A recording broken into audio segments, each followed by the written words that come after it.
وتبدأي بقى يا ست الكل تعملي ايه؟ النبي عربي كده يا بت، وبايدك وشمري واشتغلي. اعملي عجينه، عايزك تعملي عجينه.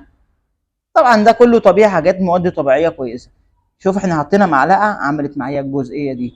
طيب عايز انا اكتر بقى، اهو زود تاني.